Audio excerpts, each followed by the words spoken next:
everyone, Megan Turner here from the Lauder Employment Center with vlog post number 4. So sorry that we took a little bit of a break, but I moved to a new house and it's been really hot. As you can see, nice sunny Sheva. And I actually wanted to come to you from the street right outside of the Lauder Employment Center because I think it's really important not only to tell you the story of the work that we do inside the Lauder Employment Center, but also to explain to you the impact that this place is having on this part of the city of Sheva.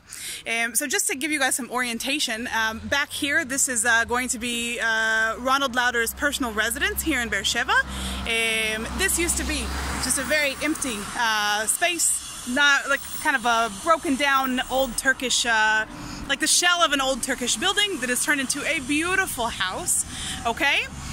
If we go over this way, there is an art gallery that used to be also a very neglected place, not so pretty. And then you have the Lauder Employment Center, okay? So I'm gonna try to walk backwards and not fall down. That could be really funny in the blog post, right? So I'm going to also share with you a few videos that I've taken because I actually, very funny, live right here.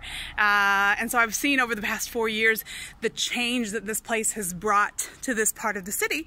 But I'm going to send you some photos and some videos that I've done at night here just to show you that not only is the impact on employment and on quality places to work and the connection between the academic colleges and employers and finding quality employees, but it's also having an actual impact on the neighborhood that it's in.